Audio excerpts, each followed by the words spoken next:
आत चरावे, चाले गेले विसरून जावे, पुढे पुढे चालावे, जीवन गाणे गात चरावे, जीवन गाणे गात चरावे. ओम नमो ओंकारेश्वर देवताय नमः. ओम नमः शिवाय नमः. ओम नमः शिवाय. अवधूत चिंतन श्री गुरुदेव दत्त. मंडळी, आपण ऐकत आहात संघर्ष जीवनाचा मार्ग शिवभक्तीचा. हे माझं आत्मकथन. तुम्ही अनेक भाग ऐकले, तुम्ही चांगल्या प्रकारे प्रतिसाद देत आहात आणि तुम्हाला अधिक माझ्याकडून माझ्या बाबतीत माझं आत्मकथन जाणून घ्यायचं आहे.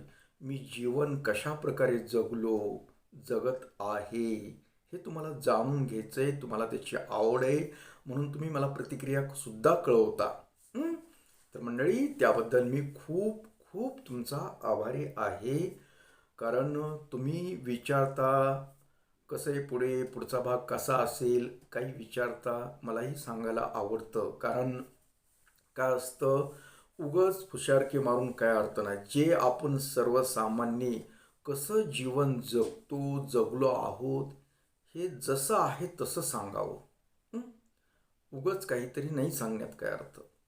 तर तुमच्या प्रतिक्रिया कळवल्याबद्दल, तुम्ही कळवता चांगल्या, त्याबद्दल खूप खूप परत एकदा आभार मानतो आणि पुढील भाग मी सांगण्यास सुरुवात करतो. तर मंडळी, तुम्ही मागील भागामध्ये ऐकलं की आता मला बऱ्यापैकी सर्व गोष्टी मला मिळत होत्या.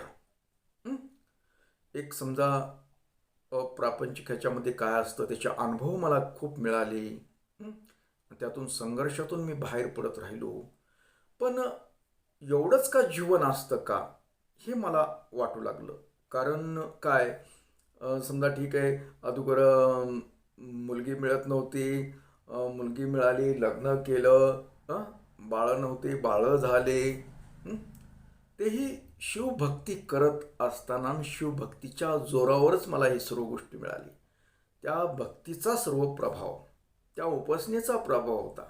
कारण वास्तविक जीवनामध्ये माझ्या पत्रिकेप्रमाणे मला ह्या गोष्टी नव्हत्या. अलग लक्षात.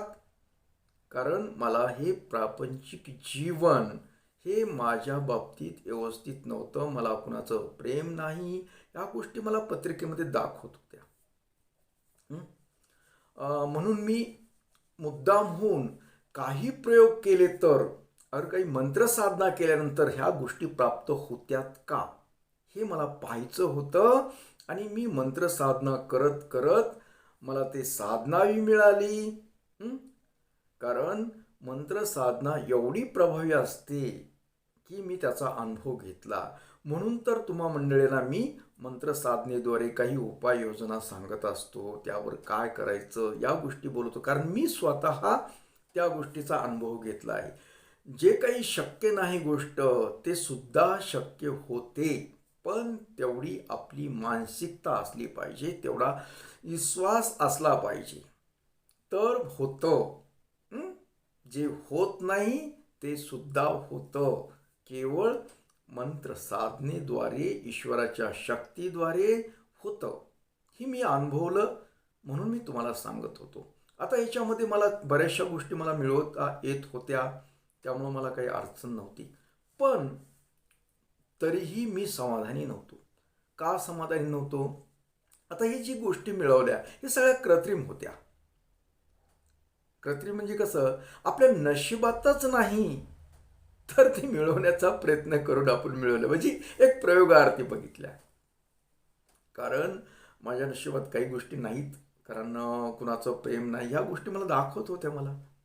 तरी मी मुद्दाम त्याच्यावर प्रयोग करून ती मिळवण्याचा प्रयत्न केला. पण त्यात मी समाधानी नाही.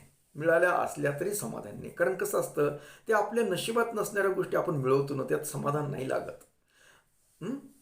माझं मूळ काय आहे, मला ईश्वराने का जन्म दिला आहे की तुला काही बाबा प्रेम वगैरे कुणाचं काय भेटणार आहे, नातलागाचं नाही, कुणाचं नाही, काय नाही, तू असाच राहणार आहे. कारण तुला ईश्वरी सेवा करायची आहे.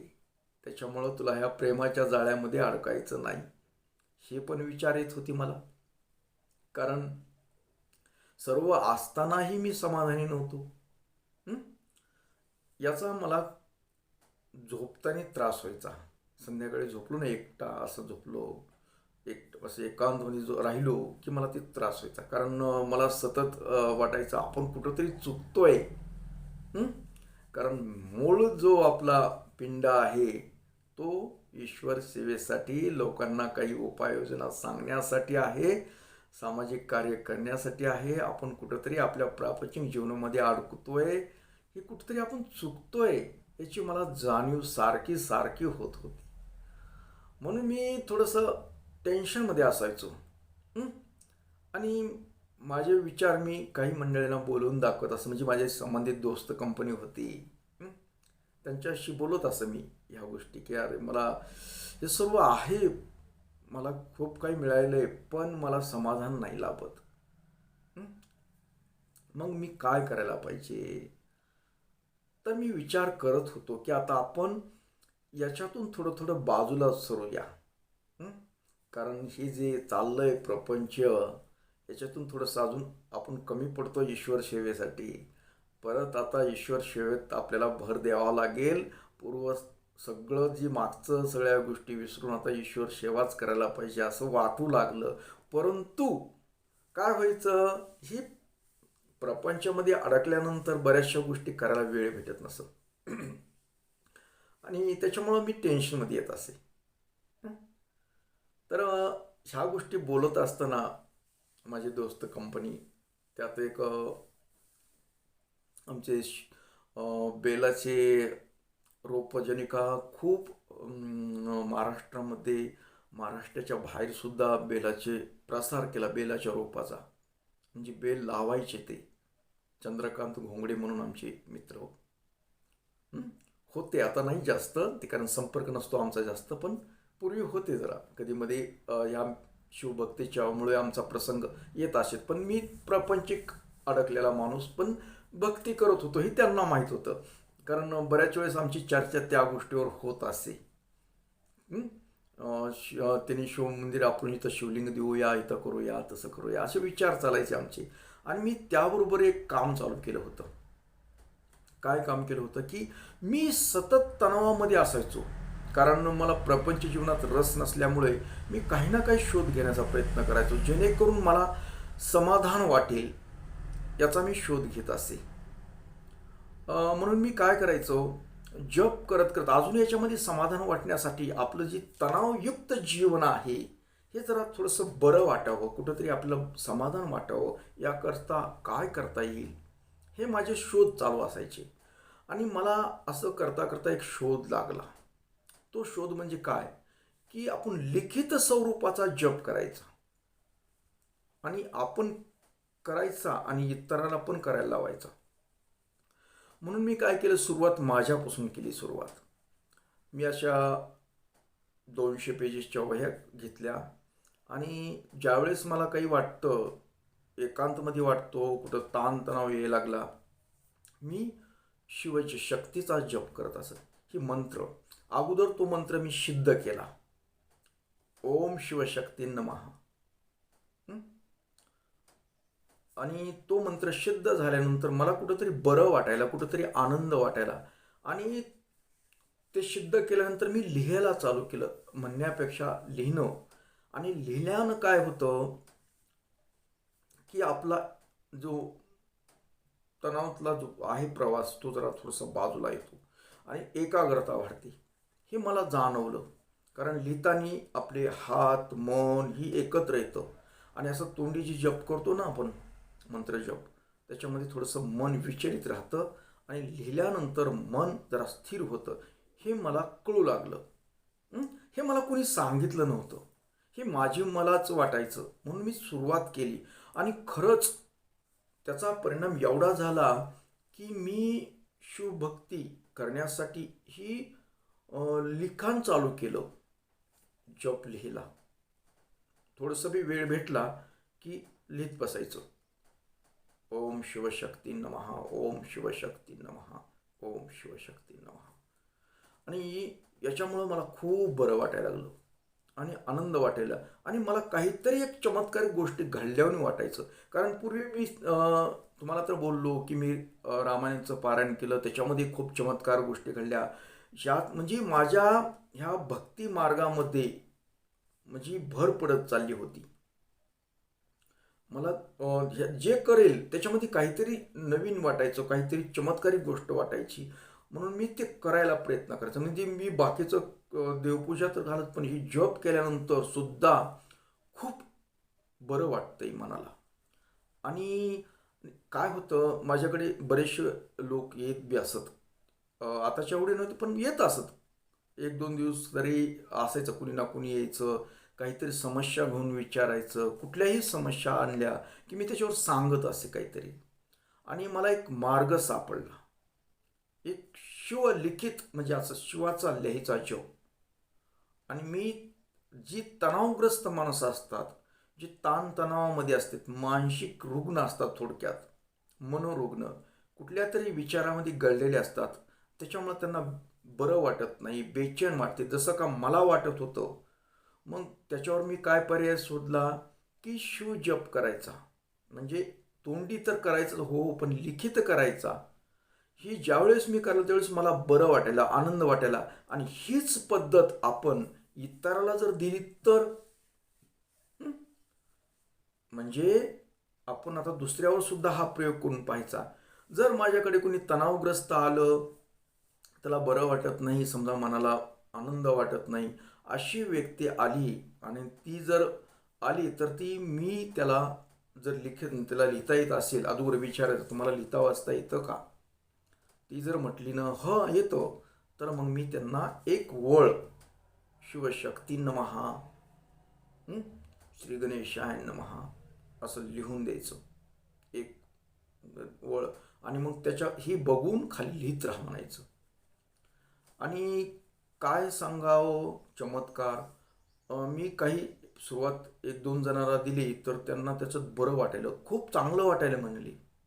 आणि मी एक पद्धत चालू केली की ती वही त्यांना घ्यायला आवत नसतं, मी स्वतः माझ्या पैशानं खरेदी करत असतं. मग एक अन दोन नाही करत, मी डझनवर वह्या खरेदी करायचे, 4-5 डझन वगैरे. आणि त्याच्यावर मी प्रत्येकावर ते तसं लिहून द्यायचे, एक एक वळ लिहून तयारच ठेवून द्यायचं. कुणी तशा पद्धतीचं आलं की मला असं होतंय, मला तसं होतं, तू ही जप कर, हा तू जप लिही आणि एवढी वही पूर्ण केल्यानंतर मला सांग. जर बरं वाटत असेल तर अजून घेऊन जा वही आणि वही माझ्याकडे जमा कर. ही पद्धत चालू केली मी. आणि असं करता करता एकाचं दोनही लोक एकमेकाला सांगायला की काय नाही म्हणले, गिरी महाराज म्हणले जप लिहायला देतो म्हणले आणि फ्रीमध्ये देतात, वही त्यांचीच देतात. आता पैसे मी खरेदी करून म्हणजे माझ्याकडल्या पैशाची खरेदी करायची वह्या आणि लोकांना वाटायच्या. असे खूप मग लोक तयार झाले. कुणाला काही वाटायलं की जप आम्हाला पण करू वाटतो, जप म्हणायचे आम्हाला पण द्या ना. आणि मग मी चालू केलं. मग दररोज 10-5 वह्या जायच्याच वह्या लिहायला कुणी. मग मुलं बी करू लागली, शाळेतली मुलं पण करू लागली. म्हणजे सुरुवात गावातून झाली. गावातील लोकांना म्हणजे मी अशा पद्धतीनं फ्रीमध्ये वह्या देत असं आणि त्यांच्याकडून जप करून घेत असे मी. आणि याचं बघता बघता असा प्रसार झाला की आमचे मित्र चंद्रकांत काका घोंगडे यांच्यापर्यंत ही गोष्ट गेली. आणि त्यांनी एका दिवशी माझी भेट घेतली. म्हणले महाराज तुम्ही जपाचं चांगलं केलं ते शिवाचं. म्हणलं हो, आता आपण तेच करणार ना. म्हणलं आपण शिवभक्त आहे, शिव उपासक आहे, आपण शिवाची उपासना करतो, त्यातून आपल्याला फायदा भेटतो, मनाला बरं वाटतं. म्हणून आपल्याला जे बरं वाटतं, आपल्याला जो आनंद वाटतो तो इतरांना पण द्यायला पाहिजे ना म्हटलं. म्हणून मी चालू केलंय म्हटलं. वा वा वा म्हणजे चांगलं आहे, चांगलं आहे. आणि वह्या कुठून आणतात म्हणलं, कुठून म्हणजे दुकानातून आणतो, कुठून आणतो असं कुठं दुसरी कुठं नाही. म्हणले पैसे वगैरे. म्हणलं माझ्याच वाचन काय करायचं म्हणलं. म्हणले मी पण देतो तुम्हाला वह्या. म्हणलं द्या की म्हणलं. मग त्यांनी काय केलं, त्यांनी बी 2-4 डझन मला वह्या आणून दिल्या. म्हणले द्या म्हणले, प्रसार होऊ द्या, शिवभक्तीचा प्रसार होऊ द्या म्हणले तुमच्या हातानं. त्यांनी मग दिलं. मग मला कामच, मला त्याच्यात वेळ चालला ना आता. काम बघत बघत आपलं बसल्या बसल्या ही प्रत्येक वहीवर एक लाईन लिहून द्यायची. ओम शिवशक्ती नमः, ओम शिवशक्ती नमः. आणि पुन्हा ते लिहिता लिहित मग पुन्हा एक मी स्टिकर बनवलं त्याच्यावर की हा जप केल्यानं काय होतं.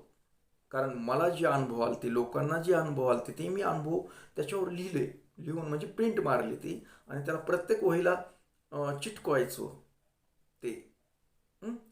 ते चिटकवायचं मधून, आणि वरून शिवपार्वतीचा स्टिकर म्हणजे फोटो लावायचा वहीला चिटकून. अशा पद्धतीनं मी वह्या फ्रीमध्ये द्यायला चालू केलं. आणि मग घोंगडे काकाने बी मला वह्या आणून द्यायला चालू केलं. ते पण मला माझ्याकडे असू नसू, ते पण कधी गेले कुठं की त्यांनी कुणाकडून घेत असत काही, पण ते आणायचे माझ्याकडे आणि म्हणायचे हे पण वाटून टाका. कारण असं बघता बघता खूप लागायला वह्या. एवढा प्रसार झाला ते शिवजपाचा की एक माझी ओळख ही वेगळीच झाली. कारण ही गिरी महाराज म्हणले स्वतःचे 10-15 रुपये खर्च करून तर ही लोकांना वह्या वाटतो, जप करायला लावायला लागलो. तर मग हे ह्याचं म्हणजे असं झालं की म्हणजे प्रसिद्धी चांगली मिळायला लागली. म्हणजे मी एक चांगलं कार्य करतोय म्हणून बरेचसे लोक मला पुन्हा पुन्हा वह्याला कोणी पैसे द्यायला लागले. दुसरे मोठे माणसं ज्याला काय वाटतंय की शिवभक्तीचा प्रसार व्हायला लागलाय, तर आपण बी काहीतरी सहाय्य करावं, दान करावं, म्हणून लोक मला वह्या द्यायले, कोणी पैसे आणून दिले की म्हणले ह्या आमच्याकडून बी वाटा म्हणले. आणि शिवभक्ती तुमच्या हातून होती ना, तुम्ही जप देताय ना मंत्र सिद्ध करून. तर मग मी चालू केलं आणि हे चालायला लागलं. मग हळूहळू हळूहळू असं चालत चालतं मग एक मला कुठेतरी एक आनंद वाटायला की आपण एक चांगलं कार्य करायला लागलो. आणि कार्याला सुरुवात झाली. पण एवढ्यावर थांबलं नाही. याच्यामध्ये मी पूर्णतः आता चांगलं घडून गेलो होतो की आता एक आपल्याला चांगला एक कवच सापडलाय, एक चांगला मार्ग सापडलाय. शिवभक्ती अशा पद्धतीनं पण लोकांना करायला व्हायची. अगोदर काय करत होतो मी, स्वतः करत होतो, म्हणजे स्वतःसाठी करत होतो मंत्र वगैरे. आता ह्या शिवभक्तीचा महिमा ही इतरांनाही कळायला पाहिजे आणि शिवभक्ती ही वाढायला पाहिजे. कारण जे आपल्याला शिवानं दिलंय ते इतरांना पण मिळायला पाहिजे. हा एक मनामध्ये ध्यास सुरू झाला. आणि म्हणजे मी जी निराशामध्ये होतो तो निराशा आता हळूहळू बदलली. कारण आता मला एक वेगळाच आनंद भेटायला. लोकांची देणं घेणं चालू झालं. कसं झालं की लोक काही ना काही निमित्तानं ते वह्या आणून द्यायला यायचे, नवीन वह्या घेऊन जाणारे यायचे. हे असं चालू झालं. आणि मला नवीन नवीन जास्तीत जास्त कशा वह्या पोच करायच्या, लोकांपर्यंत कसं शिवजप करायचा, शिवमहिमा कसा जाऊ द्यायचा. मी फक्त काय केलं, मंत्र जपावर भर ठेवला. जास्त करून जप कसा होईल, आणि जप केल्यानं ही चांगलं फळ मिळतं, एक सोपा मार्ग आहे, हे मला कळलं होतं. म्हणून मी लोकांना बी तेच सांगायला चालू केलं. आणि लोकांना पण चांगला अनुभव येऊ लागला.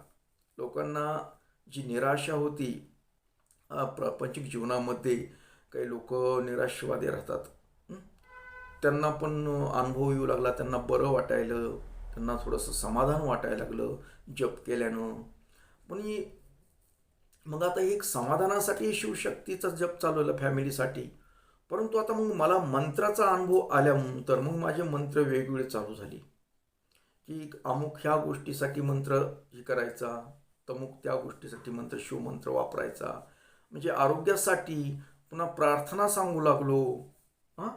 की मला सुचायचं ते की काही गोष्टीसाठी ॲटोमॅटिक, कारण माझी साधना चांगली झाली होती. शिवसाधना चांगली होत असल्या लोकांना जप लिहिण्यात माझा बी जप होत असे.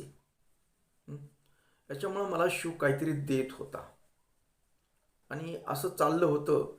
मग मला वाटायलं की आता हा प्रसार चांगल्या प्रकारे व्हायला, आता आपल्यात पुढे अजून काही करता येतं का. आणि असंच एकदा आता अगोदर तर मी खूप 35 वर्षापूर्वी मी लिंगस्थापना केली ती.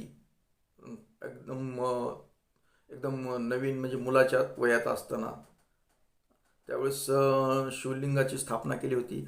पण ते शिवलिंग हे सार्वजनिक ठिकाणी होतं. आपल्या घराच्या पाठीमागं एक सार्वजनिक जागा होती.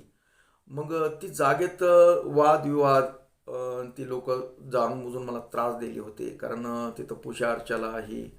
मग माझं मन कुठंतरी वाटायला की आपलं प्रायव्हेट असायला पाहिजे, जेणेकरून आपल्याला काही जर करायचं ठरलं तर ते करता आलं पाहिजे आपल्याला. हं? करता आलं पाहिजे, स्वतंत्र पाहिजे आपल्याला. कारण ही ज्यावेळेस कुठलाही भक्तिमार्ग, राजकारण त्या गोष्टीत आलं तर ते होत नाही, भक्तिमार्गाला व्यत्यय होतो. मग असंच चालले होते. गोंगडे काकाचं माझा चांगला परिचय असा ते आहे, त्यानिमित्तानं ते वह्या मला द्यायचे, कधी कधी पैसे द्यायचे, करा म्हणायचे, तुम्हाला चांगलं कार्य करायला तुम्ही.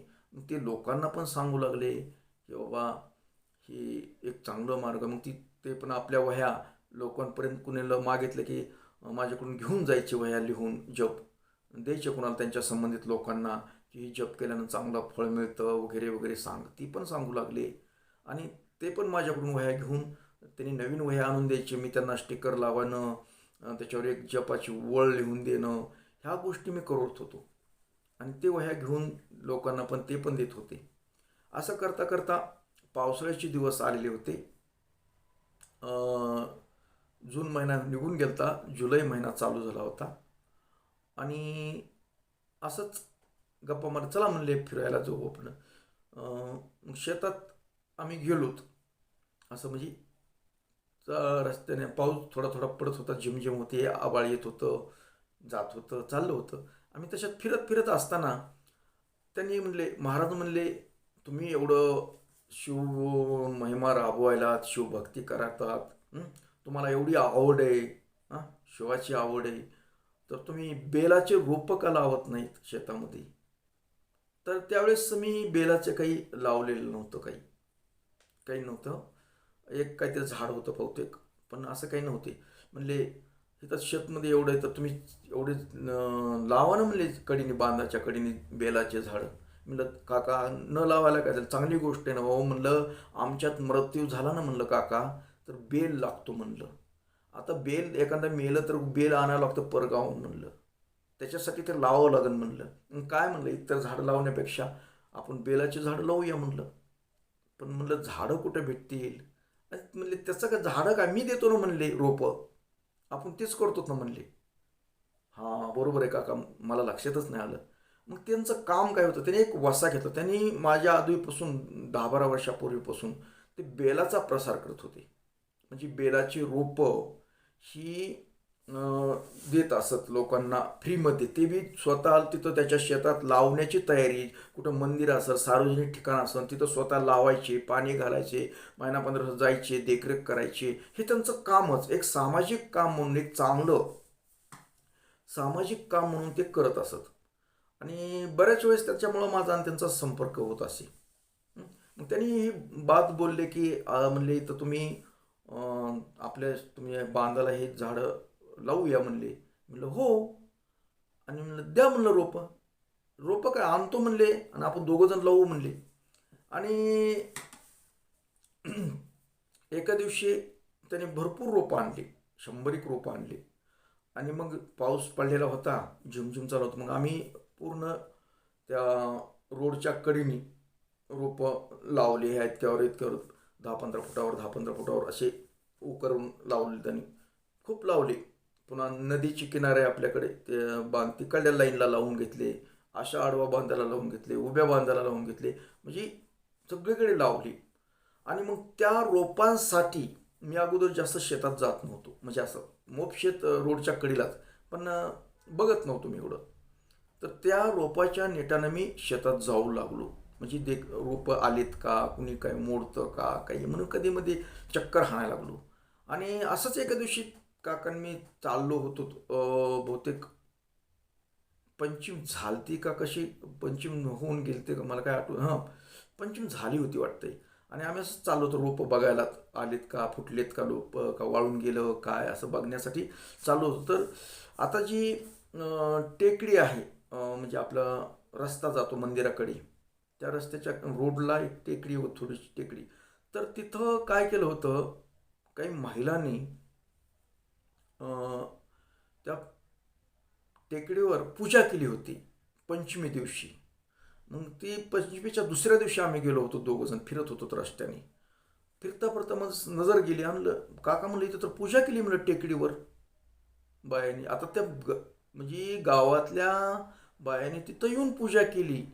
आणि मी क्षणभर थांबलो, उभा राहिलो आणि काकाला म्हटलं, काका म्हटलं काहीतरी चमत्कार वाटतो हो इथं. म्हटलं म्हणजे काय वाटतंय तुम्हाला, महाराज माणसं आहेत तुम्ही, म्हणजे काय वाटतंय. म्हटलं काहीतरी चमत्कार आहे बघा.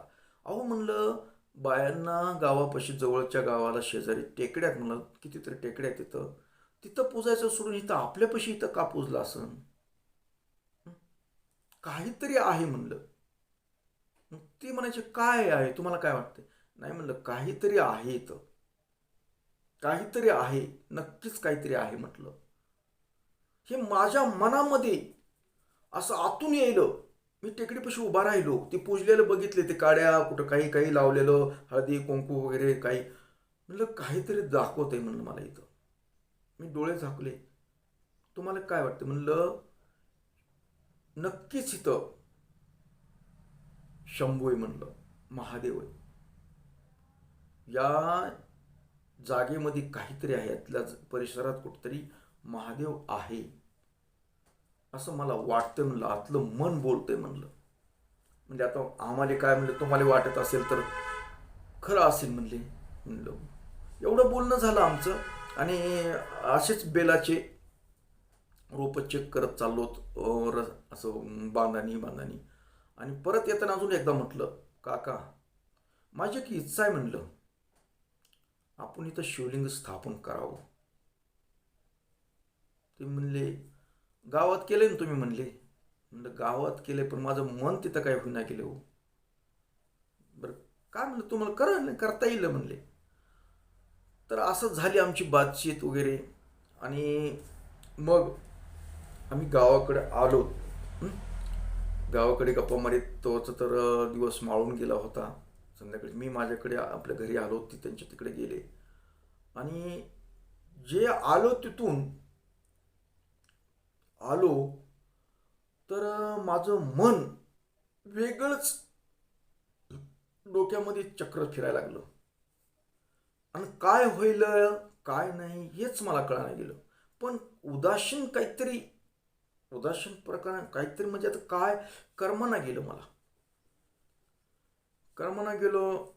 मग काय असं तरी मी कामात मन रमवलं, इकडं तिकडं. मग आपलं जप करायला बसलो ही. पण मला सतत काहीतरी होतंय, मला काहीतरी होतंय. म्हणजे तुम्हाला बी आता मी सांगू शकत नाही. काहीतरी वेगळं माझ्या शरीरामध्ये होतंय, काहीतरी बदल व्हायला आहे. आणि उदासीनता, माझं मन विचलित व्हायला लागलं. मी जप केला तरी विचलित, काहीतरी म्हणजे वेगळंच होईल. काय होतं काय नाही हे मलाही कळानं गेलं, पण होईलही एवढं. मग त्या दिवशी रात्रभर झोपलोच ना, झोपच आली नाही मला सतत काय होईल, असं लिंग दिसायला लागलं, पूजा केलेलं लिंग. आता मी रानात आपण बोललोत, म्हणजे शेतामध्ये तिथं गेलो, ती बोललो ती मला नाही आठवना, पण मला लिंग दिसायला लागलं.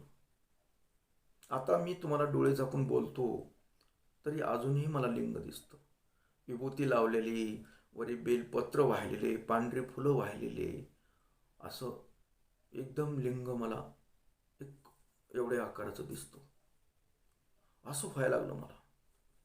आणि असं करता करता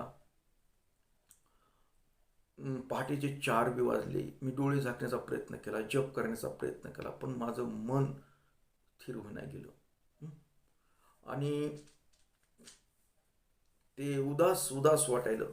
मग कस तरी आपलं कामात इकडं तिकडं वेळ घालवला कस तरी. आणि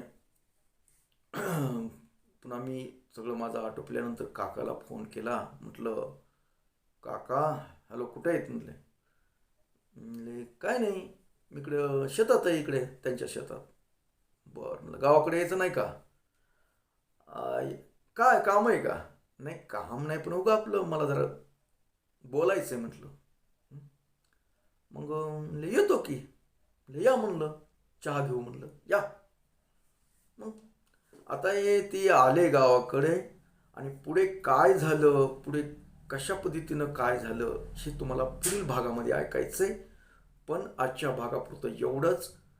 तर मंडळी, पुढील भाग तुम्ही जरूर ऐका, कारण आता इथून पुढे ही माझ्या शिवभक्तीला, नवीन शिवभक्तीला मध्ये काय काय भर पडला, कसं काय निर्माण झालं, या गोष्टी तुम्हाला ऐकायच्या असतील तर पुढील भाग बघावं लागतील तुम्हाला. तर मी परत तुम्हाला विनंती करतो, माझं आत्मकथन हे संघर्ष जीवनाचा मार्ग शिवभक्तीचा हे माझं आत्मकथन पुढील भागात ऐका, म्हणजे तुम्हाला काही गोष्टी अजून माहीत होतील. तर तोपर्यंत मंडळी, ओम नमः शिवाय, जय हिंद, जय भारत, सुखी राहा आणि समाधानी राहा.